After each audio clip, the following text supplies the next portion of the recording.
welcome back to another video about a children's trading card game. As you can see, the lighting and the camera are finally back because I am back home. So actually the videos you'll see from now on won't look like they were recorded in a 5-year-old child's basement. Don't know why I chose that in particular. Let's go ahead and get started so I can stop embarrassing myself. So today we have got the rest of the One Piece Starter Deck 6 Navy reveals. This is the whole starter deck now. We have it, so I'm going to be going through and I'm going to be giving my review of the starter deck. And if you want the TLDR, I think it's looking pretty good. I have to say it's looking pretty good. Let's go ahead and get started with a recap. So we've had a few of these cards before, but I am going to talk through the entire thing. So let's start off with the leader, Sakazuki. So this is obviously black only, 5k power, 5 life, so standard stuff here. Activate main once per turn, pay 3 dons. You may trash 1 card from your hand, KO up to one of your opponent's characters that costs 0. So this is a fairly expensive effect, but it is also very, very powerful.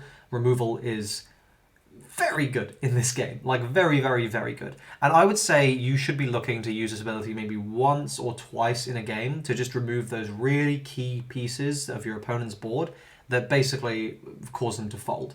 You know, we're talking a key blocker that is making sure they don't die that turn. We're talking like incredibly threatening units that will kill you on the next turn.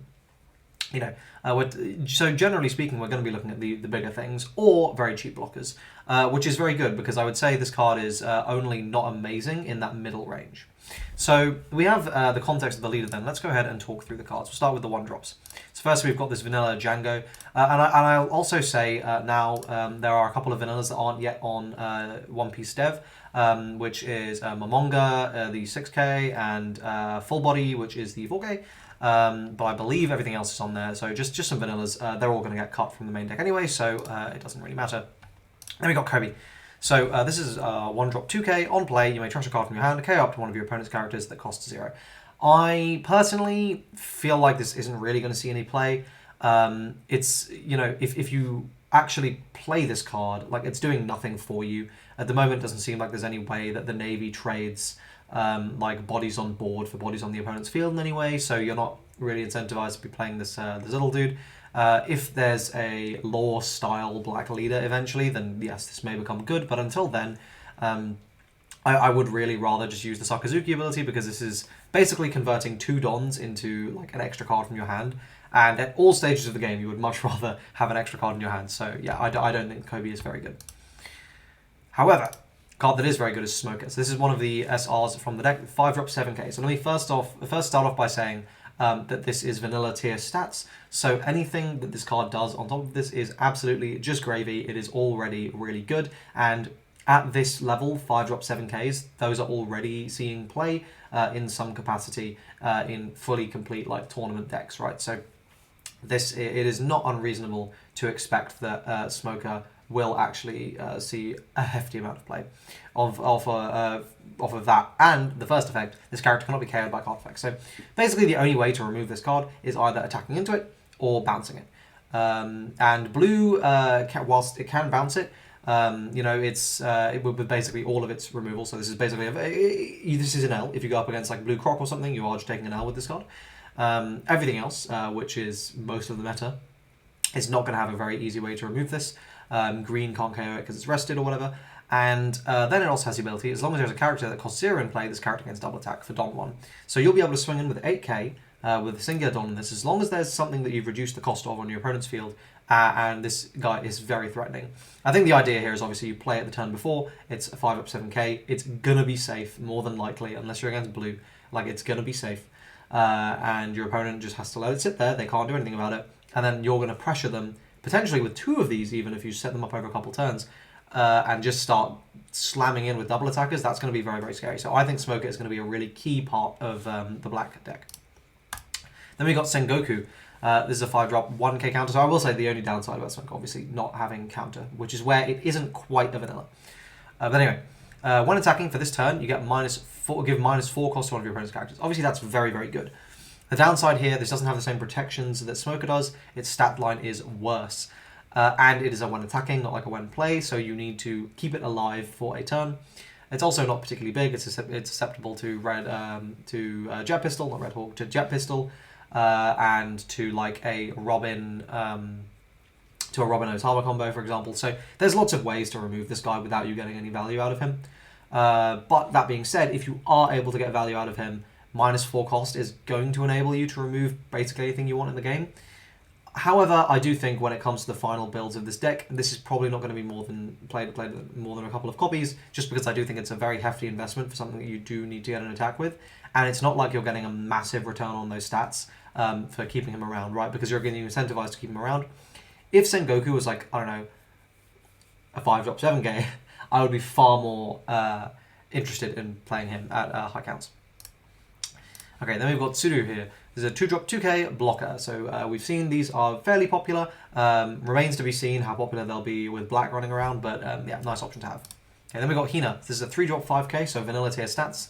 No counter though. On play, give one of your opponent's characters -4 to their cost during this turn. So now, personally, I think Hina is the one you're going to be going for over Sengoku. I do appreciate that not having counter on the card is a big L. However, I will also say that -4 cost is a lot, and if you set up like this with a combo of one other thing, that's going to let you clear any big dude whilst developing your board, which is obviously very, very good. 3-drop 5ks fundamentally put pressure on. You don't expect them to hang around for a very long time, but the fact that you're getting your value out of them immediately is obviously really, really good. I am a bit iffy on the fact that this card doesn't have counter though, so I could be wrong, but I do think that this is going to end up seeing a lot of play. Then we've got our other SR from the deck, Monkey D. Garp, the Navy legend himself, another 5-drop 6k here. So this guy has an activate main, discard a card and rest this card, KO up to one of your opponent's characters that costs 4 or lower.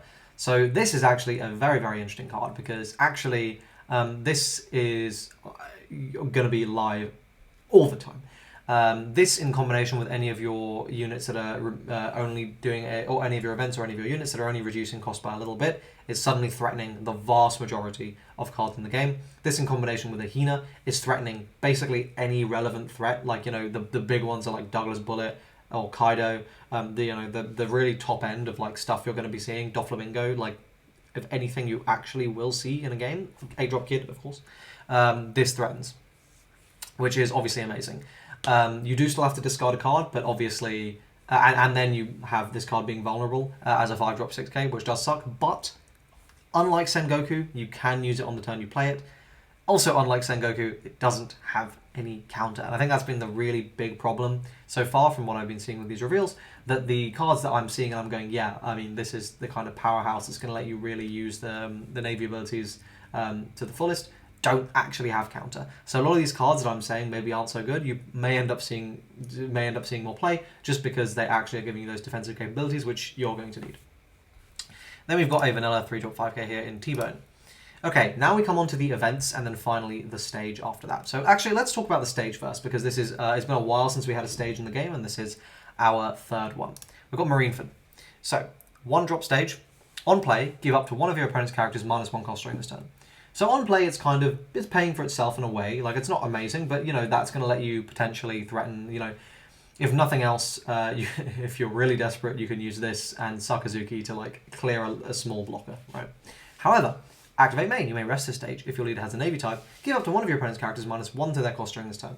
Now, that's much more interesting, because now the turn you play it, it's giving -2 to something, which is not bad value. And every turn after that, it's basically increasing all the cost reductions in your deck by 1. So it's always going to let you threaten more things.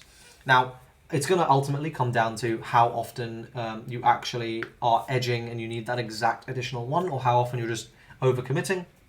I would guess you're going to be overcommitting a lot of the time, but we will see. I think this is just going to be a card we're going to have to play and see in the format, but I think it's a really interesting one. It obviously makes total sense with the deck, and I imagine we'll potentially see some play. It's just not as good as Onigashima though, and it's definitely, but I would say it's probably better than Thousand Sunny, so we'll see. Okay, let's talk about these events because they're pretty good. So we'll start off with Great Eruption, and unfortunately I'm covering that there, so okay, you just have to do that. Main, draw 1 card, and one of your opponent's characters costs -2 for this turn, so this costs 1. And then as a trigger, your opponent picks a card from their own hand and trashes it. So the trigger is obviously good, like discarding your opponent's cards from hand is always going to be really valuable. the main effect is essentially giving you this like Marinefoot effect the turn you play it. And, you know, it's giving it to you immediately. It's also instantly refilling the card, which honestly makes me feel like I don't even know if you're really going to need Marinefoot, because, like, you know, are you, like, how consistently are you going to need that extra one? We'll see, we'll see. But the fact is, you know, it's replacing a card in your hand, and it basically costs the same for that -2, and you can obviously play more than one. Yeah, I think Greater Option is probably a card that is going to be played at 4 in this deck, just to basically make your things live, right? Like, to deal with all your really, like, easy to KO your opponent stuff. Okay, Impact Wave. This card is nuts. There's a 2-drop counter. Give one of your leaders or characters 4k power during this battle. Okay, cool. That's standard for a 2-cost counter. Then KO up to one of your opponent's active characters with a cost of 3 or less. Now, that is pretty damn good. Now, unfortunately, if you look here, it's only like a lot of these effects that like reduce cost. You can see like with Greater Option, it's only for the turn. With Marinefoot, it's only for the turn. With Hina, it's only for the turn. So all these things are only for the turn. So at the moment, this isn't going to let you do some really crazy plays. But a lot of the time, we are seeing cheap cards. You know, we're seeing 3-cost or lowers all over the place. This does it does need to be active, but honestly, that's kind of fine. That's actually easier than, in my opinion, than them needing to be rested. And yeah, this is going to let you deal with blockers or like just attackers that are about to attack. And then the trigger is just KO up one of your opponent's cost 4 or lower characters, which is also very good. So as a trigger, you can just go, okay, cool, bye. So yeah, I think this is really good. I think this is going to see play at like 4. Honestly, I think this is really strong. And finally, we got Whiteout. 1-drop 2k counter with the trigger of draw a card. Your characters cannot be KO'd during its turn. I don't think this is going to see any play really. Like it literally doesn't do anything. Like Scalpel was bad. Okay, Scalpel was bad. This is worse than Scalpel. It literally does nothing. So yeah, we're just going to be seeing 2k counters played over Whiteout. But there we go. So that is the rest of the Navy start deck. What do I think? I'm really optimistic, but I can see that most of the starter deck probably is not going to see play.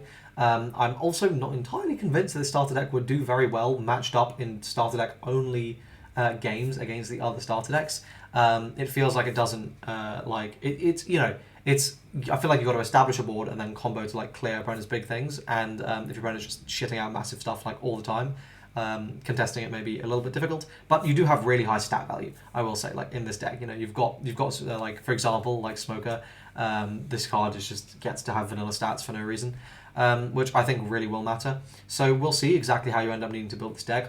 Potentially you are actually needing to play a lot of vanillas. We'll see how it goes. But let me know what you guys think of the Navy starter deck in the comment section down below. I hope you guys are excited.